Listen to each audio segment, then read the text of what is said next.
लखनऊ में रेप के आरोपी स्कूल के प्रबंधक के खिलाफ प्रशासन ने बड़ी कार्रवाई की है। प्रशासन ने अवैध तरीके से बनी स्कूल की बाउंड्री वॉल को बुलडोजर से गिरवा दिया है।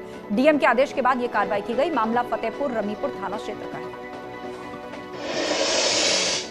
अंबेडकर नगर में टॉप 10 अपराधी शनि सिंह ने थाने में सरेंडर किया। हाथ ऊपर कर थाने पहुंचे शनि ने थाने में आत्मसमर्पण किया। अपराधी पर हत्या, लूट समेत डकैती के 8 मुकदमे दर्ज हैं। लंबे समय से पुलिस ने शनि की तलाश की। प्रतापगढ़ में मामूली विवाद में दबंगों ने कांवड़ियों को पीट डाला। पिटाई से नाराज होकर कांवड़ियों ने चौराहे पर जाम लगाया। पुलिस ने कार्रवाई का आश्वासन दिया, तब जाकर कांवड़िए शांत हुए। मामला लालगंज कोतवानी के स्थानीय बाजार का बताया जा रहा है। हरदोई में एक बच्ची रोती हुई थाने पहुंची। बच्ची ने बताया कि दुकानदार ने उसे ज्यादा रुपए में किताब बेची है। थानेदार ने महिला कांस्टेबल को दुकान पर भेजा और बच्ची के रुपए वापस कराए, जिसका वीडियो चर्चा का विषय बना हुआ है। आजमगढ़ में मरीज को लेकर जा रही एम्बुलेंस की धक्का परेड हो गई। स्वास्थ्य कर्मियों ने एम्बुलेंस को धक्का मारा। मामला अहरौला सीएचसी का बताया जा रहा है। सहारनपुर में बादशाही बाग की नदी में फिर से सैलाब आ गया। पहाड़ी इलाकों में हो रही बारिश से मैदानी इलाकों की नदियां उफान पर हैं। अचानक आए सैलाब की वजह से ग्रामीण नदी के किनारे फंस गए। पहले ही प्रशासन ने उफनाती नदी को लेकर अलर्ट जारी किया। एमपी के नर्मदापुरम जिले और आसपास हो रही भारी बारिश के चलते सुखतवा गांव में नवनिर्मित पुल बह गया, जिससे भोपाल नागपुर हाईवे बंद हो गया। तवा डैम के कैचमेंट एरिया में भी भारी बारिश से 13 गेटों को खोला गया है। 2,04,000 क्यूसेक पानी प्रति सेकंड इससे छोड़ा जा रहा है। मध्य प्रदेश के आगर मालवा जिले में तेज बारिश से जनजीवन अस्त व्यस्त है। जिले के बड़ा गांव नगर क्षेत्र में मुख्य बाजार बारिश के पानी नदी में तब्दील हो चुका है। सड़कों पर भरे पानी की वजह से लोगों को आवागमन में परेशानी हो रही है। कुंडालिया बांध में 11 से 5 गेट खोल दिए गए हैं।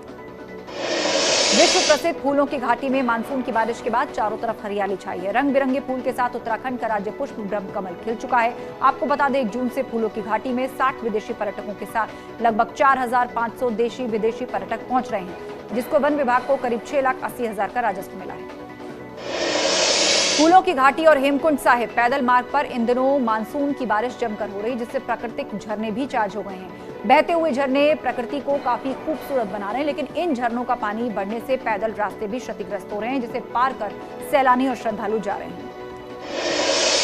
हरदोई में अधिकारियों की सक्रियता के चलते बड़ा हादसा होने से टल गया। अधिकारियों ने नहर काट रहे एक शख्स को गिरफ्तार कर लिया, जबकि उसके 5 साथी बाइक छोड़कर फरार हो गए। अधिकारियों ने बताया कि नहर काटने के इलाके में बाढ़ जैसे हालात पैदा हो सकते हैं। देश के अगले राष्ट्रपति के चुनाव के लिए संसद भवन और राज्यों को विधानसभाओं में वोट डाले गए। संसद में पीएम मोदी, बीजेपी राष्ट्रीय अध्यक्ष जेपी नड्डा, एसपी संरक्षक मुलायम सिंह यादव समेत तमाम दिग्गजों ने मताधिकार का इस्तेमाल किया। 11 राज्यों में 100% वोटिंग के साथ कुल 99% वोट पड़े। राष्ट्रपति चुनाव के लिए यूपी विधानसभा में सीएम योगी आदित्यनाथ समेत सभी मंत्रियों और विधायकों ने वोट डाले। यूपी में कुल 403 में से 401 विधायकों ने वोट डाला। नायद हसन जेल में होने और अब्बास अंसारी गैर जमानती वारंट होने के चलते मत का इस्तेमाल नहीं कर सके। उत्तराखंड के मुख्यमंत्री पुष्कर सिंह धामी ने राष्ट्रपति चुनाव के लिए वोट डाला। राज्य के 70 में से 67 विधायकों ने मतदान किया। बीजेपी के चंदन रामदास बीमारी की वजह से वोट नहीं कर पाए, जबकि कांग्रेस के 19 में से 2 विधायक वोट डालने नहीं पहुंचे। राष्ट्रपति चुनाव में क्रॉस वोटिंग की भी खबर है। कयास है कि सपा के विधायक शहजील इस्लाम के एनडीए के राष्ट्रपति उम्मीदवार द्रौपदी मुर्मू को उन्होंने वोट दिया है। शहजील इस्लाम बरेली के भोजीपुरा सीट से सपा के विधायक हैं। क्रॉस वोटिंग की खबर से सपा के अध्यक्ष अखिलेश यादव के लिए इसे बड़ा झटका माना जा रहा है। उपराष्ट्रपति चुनाव के लिए बीजेपी के उम्मीदवार जगदीप धनखड़ ने नामांकन दाखिल किया। धनखड़ के नॉमिनेशन में पीएम मोदी, गृह मंत्री अमित शाह समेत कई कैबिनेट मंत्री मौजूद रहे। आपको बता दें, उपराष्ट्रपति चुनाव के लिए 6 अगस्त को वोट डाले जाएंगे। उत्तर प्रदेश में विधान परिषद की 2 सीटों के लिए उपचुनाव की घोषणा कर दी गई। उपचुनाव के लिए 11 अगस्त को मतदान होगा। उसी दिन रिजल्ट भी आ जाएगा। सपा पार्टी के नेता अहमद हसन के निधन और ठाकुर जयवीर सिंह के इस्तीफे के बाद से दोनों सीटें खाली हुई हैं। ज्ञानवापी मस्जिद परिसर में मिले शिवलिंग के दर्शन पूजन की मांग को लेकर दायर याचिका पर सुप्रीम कोर्ट 21 जुलाई को सुनवाई करेगा। इसमें शिवलिंग की कार्बन डेटिंग कराने की मांग की गई है। साथ ही याचिका में सुप्रीम कोर्ट से ज्ञानवापी परिसर की जीपीएस पड़ताल यानी ग्राउंड पेनिट्रेटिंग रेडार सिस्टम के जरिए भूमिगत हालात का भी पता लगाने का आदेश देने की मांग की गई।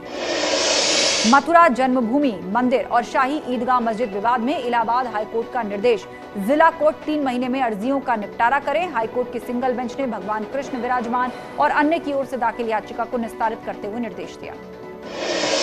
उत्तराखंड के परिवहन एवं समाज कल्याण मंत्री चंदन रामदास की तबियत फिर बिगड़ गई। उन्हें देहरादून के मैक्स हॉस्पिटल में भर्ती कराया गया। स्वास्थ्य मंत्री धन सिंह रावत ने अस्पताल पहुंचकर उनका हाल जाना। इससे पहले 15 जून को विधानसभा सत्र के दौरान भी उनकी तबियत बिगड़ गई थी। सहारनपुर में खनन माफिया हाजी इकबाल के भाई महमूद की कोर्ट में हुई पेशी। मुंबई से महमूद को किया गया था गिरफ्तार। मेडिकल कराने के बाद महमूद को भेजा जाएगा जेल। हाजी इकबाल और उसके चौथे बेटे की तलाश में जुटी पुलिस। रायबरेली में एक रेस्टोरेंट में आग लग गई। लोगों ने दमकल कर्मियों को सूचना दी। कड़ी मशक्कत के बाद दमकल कर्मियों ने आग पर काबू पाया। आपको बता दें कि शॉर्ट सर्किट की वजह से आग लगी, जिससे रेस्टोरेंट के अंदर रखा सामान जलकर खाक हो गया। आग की वजह से 20 से 25 लाख का नुकसान बताया जा रहा है। बरेली में बस में अचानक आग लगने से हड़कंप। सीएनजी डलवाने के दौरान पंप पर हादसा। आग लगते ड्राइवर ने सूझबूझ से जान बचाई। फौरन दमकल कर्मियों ने आग पर काबू पाया। घटना बरादरी थाना के सैटेलाइट पंप की है। बुलंदशहर के NH-91 पर तेज रफ्तार 2 कार जबरदस्त आपस में भिड़ गई। हादसे में 1 की मौत हो गई, 5 लोग गंभीर रूप से घायल हो गए। सूचना पर पहुंची पुलिस ने शव को पोस्टमार्टम के लिए भेजा और घायलों को अस्पताल में इलाज के लिए भर्ती कराया। धार में यात्रियों से भरी नर्मदा नदी भी गिर गई। सवारियों को लेकर बस इंदौर से महाराष्ट्र की ओर जा रही थी, तभी रास्ते में हादसा हो गया। हादसे की सूचना मिलने पर प्रशासनिक अधिकारी मौके पर पहुंचे। फिलहाल रेस्क्यू ऑपरेशन चल रहा है। और रैया में बीच सड़क पर लगे पेड़ तेज रफ्तार ट्रक से उसकी टक्कर हो गई। हादसे में चालक क्लीनर बमुश्किल बचे। बताया जा रहा है कि पहले भी पेड़ की वजह से कई हादसे हो चुके हैं। घटना बिधुना कोतवाली के किरतपुर की है। प्रतापगढ़ में हुई कैब चालक की हत्या मामले में खुलासा। कैब चालक के हत्या आरोपी को पुलिस ने अरेस्ट कर लिया। आरोपी ने बताया कि लूट के इरादे से हत्या की गई। आरोपी से पुलिस ने कार लूट कर मोबाइल दस्तावेज बरामद किए हैं। गाजियाबाद में पुलिस और बदमाशों के बीच मुठभेड़। परवेज नाम के एक बदमाश को गोली लगी। परवेज पर कई जिलों में 6 से ज्यादा हत्या लूट चोरी के केस में मामले दर्ज हैं। टीला मोड़ थाना पुलिस ने बदमाश को गिरफ्तार कर उससे अवैध हथियार और लूटी गई बाइक बरामद की। सीतापुर में पुलिस ने 7 नाबालिग बच्चों को बस से बरामद किया। ये बच्चे झारखंड के रहने वाले हैं। सभी बच्चों को झारखंड से मुरादाबाद मजदूरी के लिए ले जाया जा रहा था।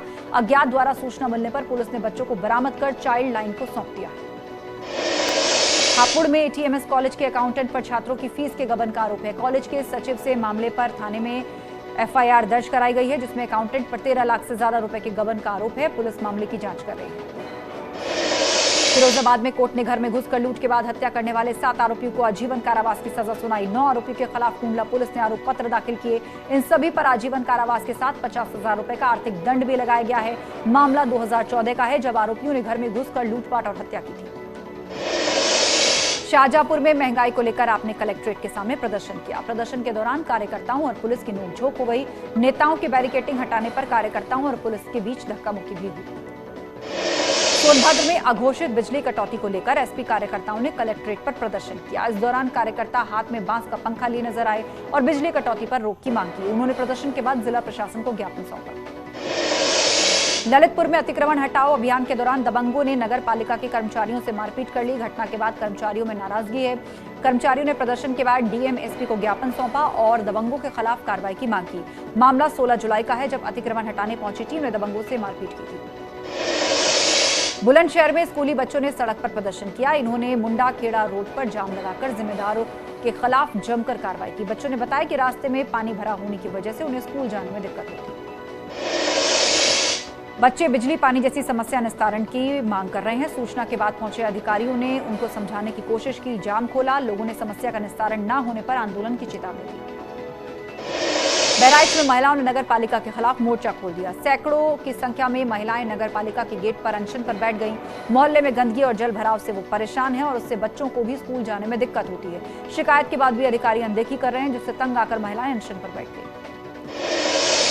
फिरोजाबाद में पानी बिजली की किल्लत झेल रहे लोगों का गुस्सा फूटा और लोगों ने सड़क पर जाम लगा दिया। जाम हटाने आई पुलिस ने लोगों की झड़प हुई। मामला उत्तर थाने के पान सहाय का है, जहां 4 दिन से पानी बिजली की समस्या झेल रहे लोगों ने सड़क पर जाम लगा दिया। दिल्ली में PM नरेंद्र मोदी ने देखा किस तरह इंसान को लेकर उड़ सकता है एक ड्रोन। इस स्वदेशी ड्रोन वरुणा को एक भारतीय स्टार्टअप सागर डिफेंस ने बनाया है।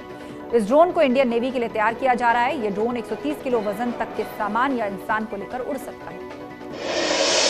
बाराबंकी में लोधेश्वर महादेव मंदिर बम बम भोले के जयकारों से गूंजा। जलाभिषेक के लिए दूर दराज से शिव भक्त मंदिर पहुंचे। सावन के पहले सोमवार पर लाखों की संख्या में पहुंचे श्रद्धालुओं ने भगवान भोलेनाथ के दर्शन किए। सुरक्षा के चलते मंदिर में फोर्स भी तैनात रही। रायबरेली में सावन के पहले सोमवार पर शिव मंदिर में भक्तों की भीड़ उमड़ी।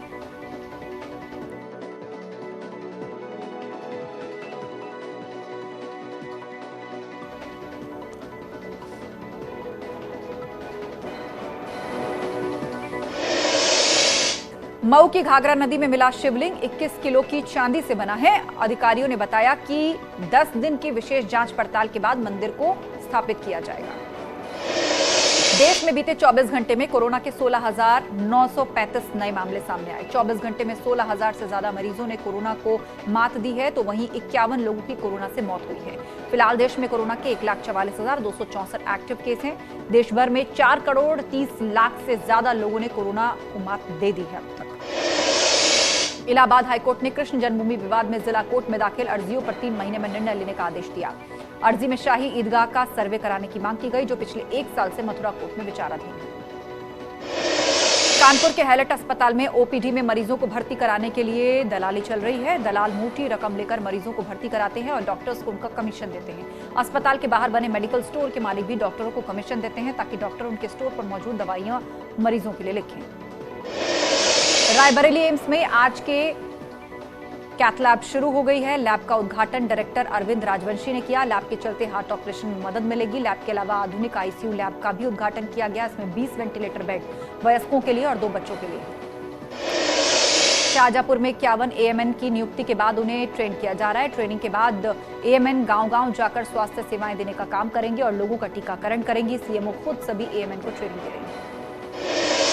इटावा में घर में विष खोपड़ा निकलने से हड़कंप मच गया। लोगों ने वन विभाग को सूचना दी। मौके पर पहुंची टीम ने मशक्कत के बाद इसको पकड़ा और इसकी लंबाई 3 फुट बताई जा रही है। चंबल में 5 नदियों के संगम पर नेशनल चंबल शूटिंग चैंपियनशिप का आयोजन किया गया। Commander in chief Gendalal Dixit की याद में शूटिंग स्पर्धा का आयोजन हुआ। कार्यक्रम में मुख्य अतिथि इंटरनेशनल शूटर और अर्जुन अवार्ड से सम्मानित रचना गोविल भी शामिल हुई। उन्होंने अपने जीवन के कई किस्से सुनाकर खिलाड़ियों का हौसला बढ़ाया।